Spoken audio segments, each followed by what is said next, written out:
नमस्कार, द सलवेश परिवार में मैं शेखर पांडे आप सभी भाई बहनों का रोज की तरह आज भी स्वागत करता हूँ। उम्मीद के साथ कि ठीक होंगे, पढ़ाई लिखाई भी बेहतर तरीके से सबकी चल रही होगी। मित्रों, आज हम लोग एक नए प्रारूप के साथ प्रश्नोत्तर अभ्यास की शुरुआत कर रहे हैं। अभी हाल फिलहाल में ही संस्था के टेक्निकल टीम के द्वारा एक अस्त्र के रूप में यह एक प्रारूप मुझे उपलब्ध कराया गया है और इतना शानदार यह प्रारूप मुझे लगा कि प्रश्नोत्तर अभ्यास बहुत ज़्यादा इस प्रारूप के तहत हम लोग कर सकते हैं। पहले मुझे यह समझ में आता था कि हम लोग पॉलिटिकल साइंस, नागरिक शास्त्र या राजनीति विज्ञान के अंतर्गत टीएसटी की अगर बात किया जाए तो टीएसटी में 62-63 प्रश्न में से हम लोग 55 प्रश्न तक सॉल्व कर सकते हैं ठीक तरीके से पढ़ाई करके।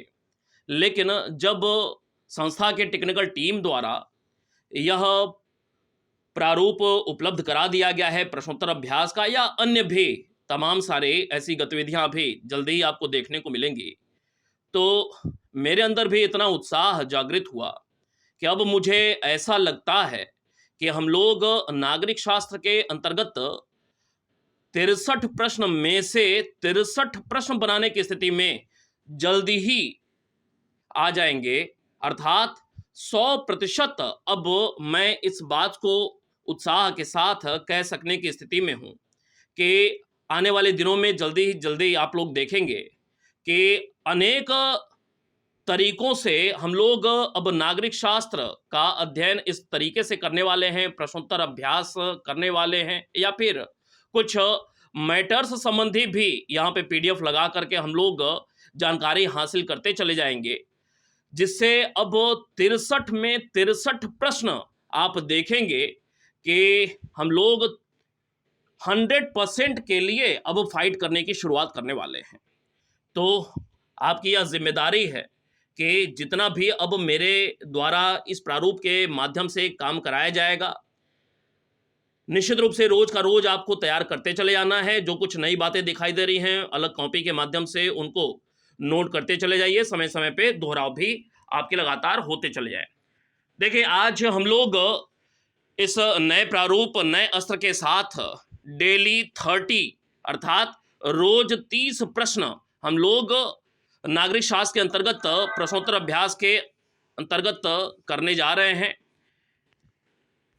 ये मिसलेनियस प्रकार के प्रश्न हैं। ये मिसलेनियस प्रकार के प्रश्न हैं, अर्थात अलग अलग टॉपिक से रिलेटेड इसमें संविधान संबंधी भी प्रश्न मिलेंगे आपको, सिद्धांत से संबंधित भी प्रश्न मिलेंगे, या फिर विचारकों से संबंधित प्रश्न मिलेंगे, विचार या विचारधाराएं जो भी हैं उनसे, अर्थात सारे के सारे सिलेबस से जुड़े हुए यहाँ पे आपको प्रश्न देखने को मिलेंगे।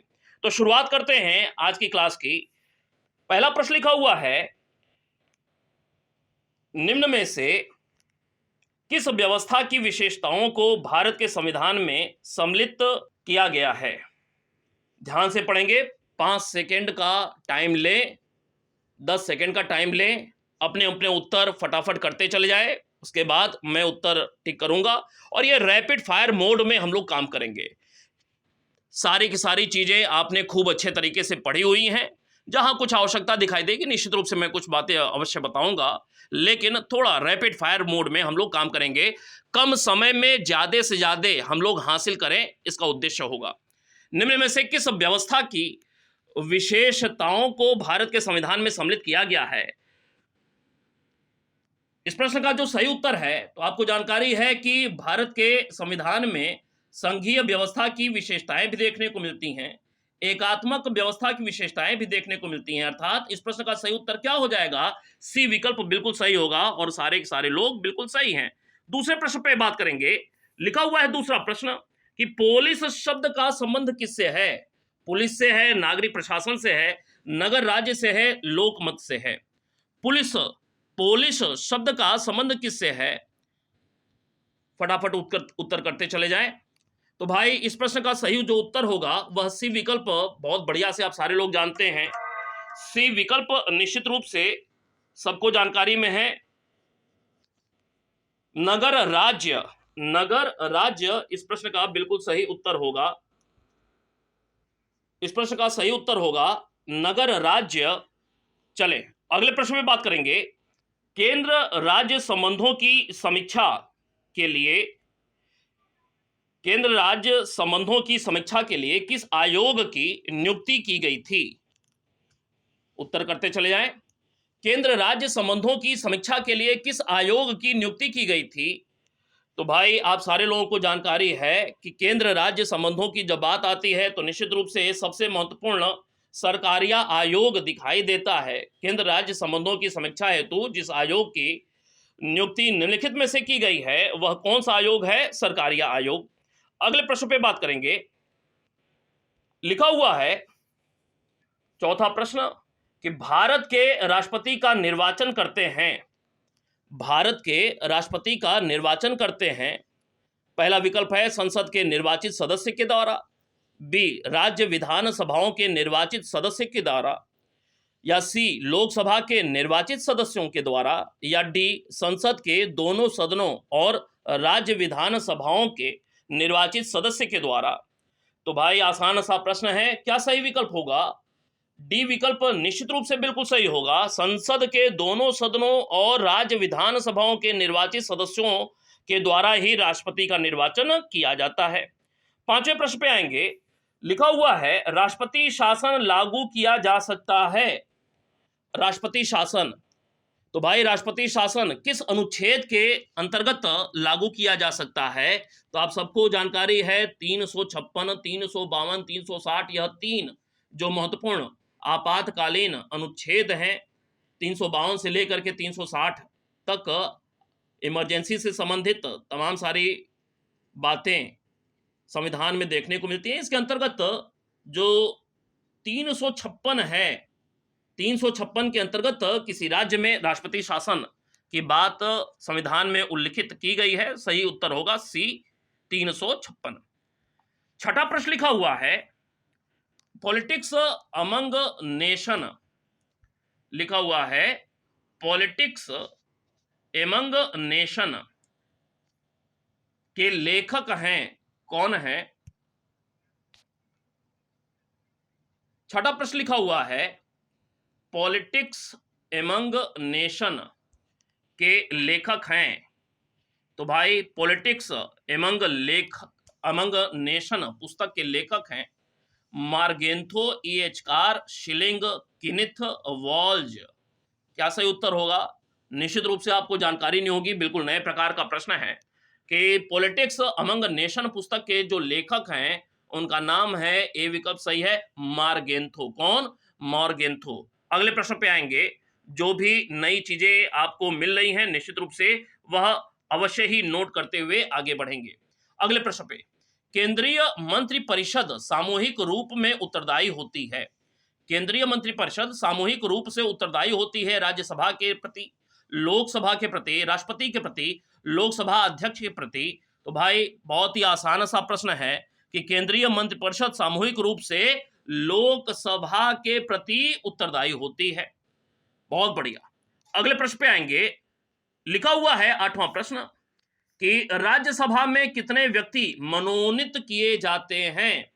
राज्यसभा में कितने व्यक्ति मनोनीत किए जाते हैं? तो भाई राज्यसभा में सबको जानकारी है कि राज्यसभा में कितने व्यक्ति मनोनीत किए जाते हैं। तो भाई 12 व्यक्ति मनोनीत किए जाते हैं। अब आपका ध्यान तुरंत दो बातों पे जाना चाहिए कि वह कौन सा अनुच्छेद है जिसमें इस बात की चर्चा की गई है, या एक दूसरे प्रकार के प्रश्न भी बन सकते हैं निम्नलिखित में से किस एक विषय पर राज्यसभा में मनोनयन नहीं किया जाता है। अब आपके दिमाग में ये सारी बातें चलते रहनी चाहिए।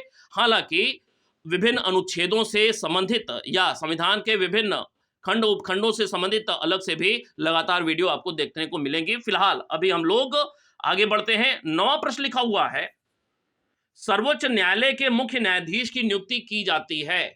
तो भाई सर्वोच्च न्यायालय के मुख्य न्यायाधीश की नियुक्ति संसद द्वारा तो की नहीं जाती है, प्रधानमंत्री के द्वारा की नहीं जाती है, विधि मंत्री के द्वारा की नहीं जाती है।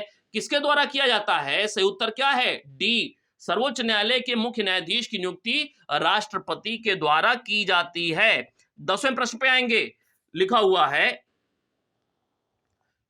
है सर्वोच्च न्यायालय द्वारा दिए गए निर्णय, सर्वोच्च न्यायालय द्वारा दिए गए निर्णय की पुनरावलोकन शक्ति किसे प्राप्त है? अर्थात सर्वोच्च न्यायालय कोई मामले में निर्णय दे रहा है और पुनः अवलोकन करना है, तो आपको जानकारी होगी कि अकेले सर्वोच्च न्यायालय ही अपने द्वारा दिए गए किसी निर्णय का पुनः अवलोकन कर सकता है, पुनरावलोकन कर सकता है, और किसी के पास इस प्रकार की शक्ति प्राप्त नहीं है।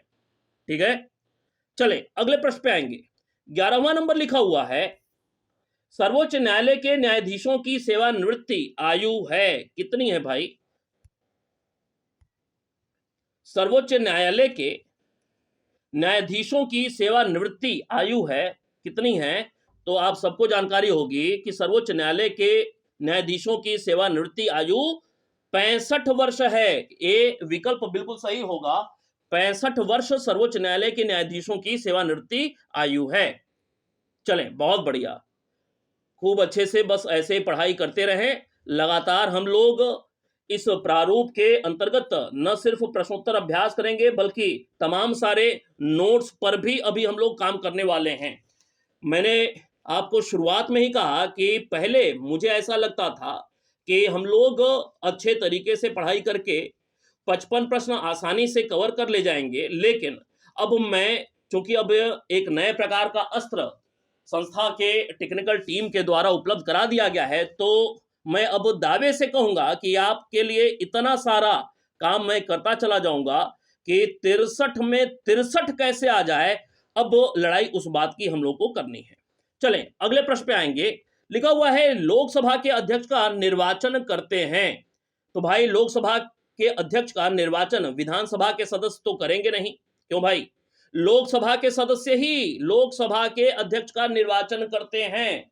लोकसभा के अध्यक्ष का निर्वाचन लोकसभा के सदस्यों के द्वारा ही किया जाता है। अगले प्रश्न पे आएंगे। 13वां प्रश्न लिखा हुआ है, संसद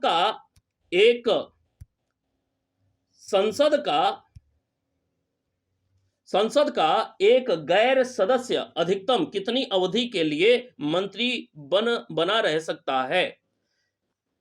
संसद का एक गैर सदस्य, अर्थात न तो राज्यसभा का सदस्य है न तो लोकसभा का सदस्य है, अधिकतम कितनी अवधि के लिए मंत्री बना रह सकता है? तो आप सारे लोग कहेंगे सर अधिकतम 6 महीने के लिए। कितने? 6 महीने के लिए मंत्री पद धारण कर सकता है, और तब तक अगर राज्यसभा या लोकसभा में से किसी का सदस्य नहीं बनता है तो निश्चित रूप से उसे पद त्याग करना पड़ेगा। 14वें प्रश्न पे आएंगे। लिखा हुआ है कि राज्य के गवर्नर की नियुक्ति करता है, कौन करता है? तो भाई राज्य के गवर्नर की नियुक्ति राष्ट्रपति करेगा, उपराष्ट्रपति करेगा, प्रधानमंत्री या सर्वोच्च न्यायालय के मुख्य न्यायाधीश करेंगे। तो आप सबको जानकारी है कि राज्य के गवर्नर की नियुक्ति किसके द्वारा की जाती है? राष्ट्रपति के द्वारा की जाती है। किसके? राष्ट्रपति के द्वारा गवर्नर्स की नियुक्ति की जाती है। 15वां प्रश्न देखेंगे। 15वां प्रश्न लिखा हुआ है, राज्य के गवर्नर की आयु नियुक्ति के समय कम से कम कितनी होनी चाहिए? राज्य के गवर्नर की आयु पूछा जा रहा है, कब नियुक्ति के समय कम से कम कितनी होनी चाहिए? तो मेरे भाई आप सबको इस बात की जानकारी होगी कि कोई व्यक्ति राज्य का गवर्नर चुना जा सकता है कब? जब उसकी उम्र कितनी हो? तो न्यूनतम 35 वर्ष होना आवश्यक है। क्यों भाई? क्लियर है बात? आगे बढ़े, चलें अगला प्रश्न देखते हैं। लिखा हुआ है 16वां प्रश्न कि राज्य कार्यपालिका के संवैधानिक अध्यक्ष होते हैं। राज्य की कार्यपालिका का संवैधानिक अध्यक्ष राज्य का कार्यपालिका के संदर्भ में पूछा जा रहा है, तो आप सबको स्पष्ट होगा कि राज्य कार्यपालिका का संवैधानिक अध्यक्ष कौन होगा? तो भाई मेरे गवर्नर ही राज्य कार्यपालिका का संवैधानिक अध्यक्ष होता है। 17वें की बात करेंगे। लिखा हुआ है, the domestic roots of India's foreign policy. The domestic roots of India's foreign policy के लेखक हैं Kanti Vajpayee, A Appadurai, J N Dixit, Prakash Nanda. कुछ लोगों को जानकारी होगी, बहुतों को जानकारी न होगी, और जिन प्रश्नों के उत्तर आपको न पता हो, कहीं ना कहीं आपके नोटबुक में नोट होना चाहिए। The domestic roots of India's foreign policy के लेखक कौन हैं? तो बी विकल्प इसका सही होगा। कौन सा? ए अप्पा दुरई। कौन? ए अप्पा दुरई की किताब है the domestic roots of India's foreign policy. अगले प्रश्न की बात करेंगे। लिखा हुआ है 18वां प्रश्न कि मुख्यमंत्री की नियुक्ति कौन करते हैं? मुख्यमंत्री की नियुक्ति किसके द्वारा किया जाता है? तो मेरे भाई मुख्यमंत्री की नियुक्ति की जाती है राष्ट्रपति के द्वारा या उच्च न्यायालय के मुख्य न्यायाधीश के द्वारा, उपराष्ट्रपति के द्वारा, गवर्नर के द्वारा। फटाफट उत्तर करते चले जाएं। तो भाई मुख्यमंत्री की नियुक्ति करता है कौन? गवर्नर करता है। मुख्यमंत्री की नियुक्ति कौन करता है? गवर्नर करता है। सही उत्तर क्या होगा? डी होगा। चले अगले प्रश्न पे आएंगे। 19वां लिखा हुआ है कि राज्य विधानसभा का नेता कौन होता है? राज्य विधानसभा का नेता कौन होता है? विरोधी दल का नेता होता है या मुख्यमंत्री होता है, विधानसभा का अध्यक्ष होता है या उपाध्यक्ष होता है? तो आप सारे लोग निश्चित रूप से सही उत्तर करेंगे। कौन होगा? तो भाई राज्य विधानसभा का नेता मुख्यमंत्री ही होता है। 20वें की बात किया जाए। लिखा हुआ है कि राज्य के गवर्नर किसके प्रसाद पर्यंत पद पर बने रहते हैं? राज्य के गवर्नर किसके प्रसाद पर्यंत पद पर बने रहते हैं? तो भाई मुख्यमंत्री के या राष्ट्रपति के या उपराष्ट्रपति या प्रधानमंत्री, किसके? तो भाई राज्य के गवर्नर जो होते हैं वह राष्ट्रपति, किसके? राष्ट्रपति के प्रसाद पर्यंत अपने पद पर बने रहते हैं। बहुत बढ़िया। अगले प्रश्न की बात करेंगे। लिखा हुआ है कि राज्य विधान परिषद का गठन होता है।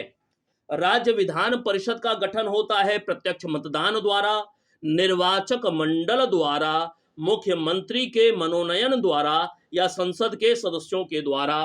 क्या होगा? सोचिए, विचारिए, फिर उत्तर करिए। राज्य विधान परिषद का गठन होता है किसके द्वारा? निर्वाचक मंडल के द्वारा। कौन? निर्वाचक मंडल के द्वारा। सही उत्तर क्या होगा? बी विकल्प सही उत्तर होगा। 22 की बात करेंगे। लिखा हुआ है निम्न में से किस राज्य में विधान परिषद नहीं है? किस राज्य में विधान परिषद नहीं है? बिहार में है? हाँ है। महाराष्ट्र में है? हाँ है। उत्तर प्रदेश में है? हाँ है। कहां पर नहीं है? राजस्थान में विधान परिषद नहीं है। 23 की बात करेंगे।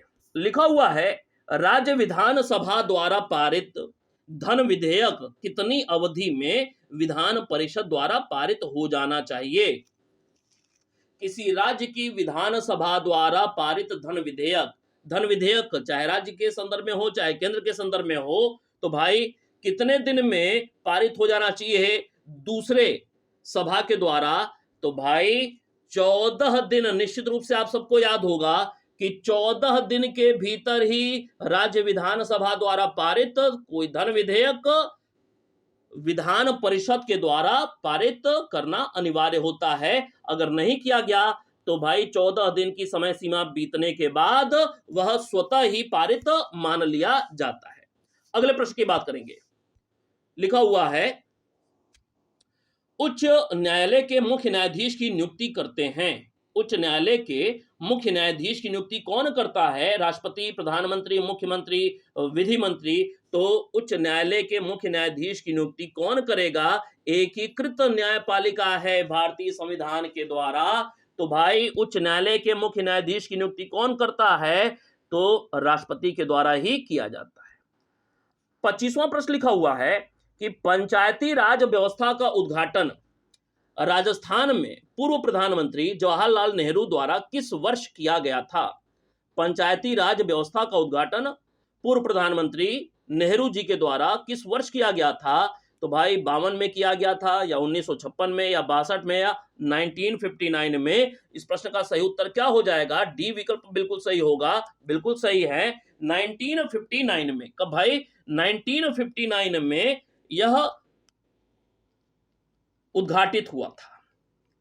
अगले प्रश्न पे लिखा हुआ है 26वां नंबर, किस अनुच्छेद के अंतर्गत पंचायतों को संवैधानिक दर्जा प्रदान किया गया है? किस अनुच्छेद के अंतर्गत पंचायतों को संवैधानिक दर्जा प्रदान किया गया है? 243वां अनुच्छेद, अनुच्छेद 12, 356, 360। बहुत ही आसान सा प्रश्न दिया गया है विकल्प के साथ। अनुच्छेद 243 के अंतर्गत पंचायतों को संवैधानिक दर्जा प्रदान किया गया है। बहुत बढ़िया। चले 27वां प्रश्न लिखा हुआ है कि एक गुट निरपेक्ष देश को नहीं होना चाहिए। क्या नहीं होना चाहिए? द्विपक्षीय सैनिक संधि का हिस्सेदार नहीं होना चाहिए, या शांतिपूर्ण सह अस्तित्व का समर्थक नहीं होना चाहिए, या उपनिवेशवाद का विरोधी नहीं होना चाहिए, या स्वतंत्र विदेश नीति का वाहक नहीं होना चाहिए। क्या हो जाएगा? सोचें, फिर से उत्तर करें। आप सबको ध्यान में यह करना चाहिए कि भाई गुट निरपेक्ष आंदोलन, नन अलाइनमेंट मूवमेंट अर्थात NAM, नैम नैम की स्थापना जो हुई उसका उद्देश्य क्या था?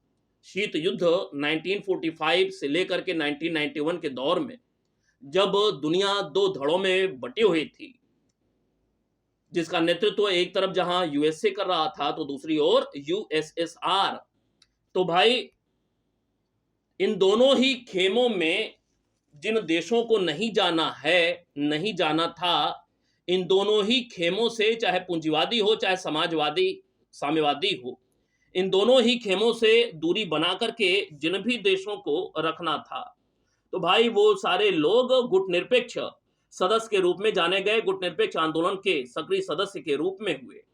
तो भाई इस प्रश्न का जो सही उत्तर हो जाएगा, क्या हो जाएगा? द्विपक्षीय सैनिक संधि का हिस्सेदार नहीं होना था। एक गुट निरपेक्ष देश को क्या नहीं होना चाहिए था? द्विपक्षीय सैन्य संधि का हिस्सेदार नहीं होना चाहिए था, अर्थात न तो पूंजीवादी देशों के सैनिक ट्रीटी के अंतर्गत शामिल होना था, न तो कम्युनिस्ट देशों वाले USSR के नेतृत्व वाले सैन्य गठबंधन का हिस्सा बनना था। अगले प्रश्न पे आएंगे। 28वां नंबर लिखा हुआ है कि कूटनीति बदल गई, कूटनीति बदल गई और आज यह अर्थव्यवस्था, व्यापार और पेट्रोलियम से संबंधित है। अर्थात कूटनीति बदल गई है, पुरानी जो कूटनीति प्रक्रिया होती थी वह बदल गई है और डिपेंडेंसी अब किस पर हो गई है? अर्थव्यवस्था, व्यापार और पेट्रोलियम पर निर्भर कर रही है। तो यह दौर कौन सा था? 1990 to 2000 का वह दौर था जब मनमोहन सिंह ने यह बात कही हुई थी। कौन? मनमोहन सिंह, पूर्व प्रधानमंत्री ने यह बात कही हुई थी कि कूटनीति बदल गई है और आज यह अर्थव्यवस्था, व्यापार और पेट्रोलियम से संबंधित है। जब नरसिम्हा राव प्रधानमंत्री थे उस दौर में मनमोहन सिंह कौन थे? वित्त मंत्री थे और उसी दौर में यह बात उनके द्वारा कही गई थी। 29वां नंबर लिखा हुआ है कि पंचायत व्यवस्था का सर्वाधिक महत्वपूर्ण अंग है। आसान सा प्रश्न है, सबको जानकारी होगी कि पंचायत व्यवस्था का सर्वाधिक महत्वपूर्ण अंग कौन सा है? उच्चतम न्यायालय तो होगा नहीं मेरे भाई, संघीय सरकार तो होगा नहीं, सर्वोच्च न्यायालय भी नहीं होगा। क्या हो जाएगा से उत्तर? डी हो जाएगा, अर्थात ग्राम सभा। कौन? ग्राम सभा। ग्राम सभा लिखा हुआ है, ग्राम सभा पंचायत व्यवस्था का सर्वाधिक महत्वपूर्ण अंग है। आज के अंतिम और 30वें प्रश्न पे आते हैं। आप सारे लोगों को यह जो प्रारूप प्रश्नोत्तर अभ्यास का आज हम लोग शुरू कर रहे हैं, कितना बेहतर लग रहा है? क्या कुछ यह प्रारूप हमें और सारी आशाएं जागृत कर रहा है? निश्चित रूप से अपने कमेंट के माध्यम से अवश्य बताइएगा। अगला प्रश्न लिखा हुआ है कि राज्य का सर्वाधिक महत्वपूर्ण तत्व है। राज्य का सर्वाधिक महत्वपूर्ण तत्व है, क्या है भाई? तो आप सबको जानकारी होगी, खूब अच्छे से आपने पढ़ा हुआ है कि राज्य का सर्वाधिक महत्वपूर्ण अवयव कौन सा है? संप्रभुता। कौन? संप्रभुता, अर्थात सी विकल्प बिल्कुल सही होगा। तो आज हम लोगों ने इन 30 प्रश्नों के माध्यम से प्रश्नोत्तर अभ्यास के इस नए प्रारूप की शुरुआत किया हुआ है। मैं फिर दोहरा रहा हूं इस बात को कि अलग अलग अब रूप स्वरूप से मैं आपको गाइड करता चला जाऊंगा नागरिक शास्त्र, राजनीति विज्ञान के अंतर्गत। और फिर से मैं इस बात को भी कह रहा हूं कि पहले मुझे लगता था कि हम लोग 55 प्रश्न आसानी से अटेम्प्ट कर पाएंगे, लेकिन अब मुझे यह महसूस हो रहा है कि हम लोग 63 में 63 प्रश्न के लिए फाइट करने जा रहे हैं। इसी और आशा विश्वास के साथ आज की क्लास यहीं समाप्त होती है। अपने कमेंट निश्चित रूप से लिखिएगा। मिलते हैं फिर, धन्यवाद।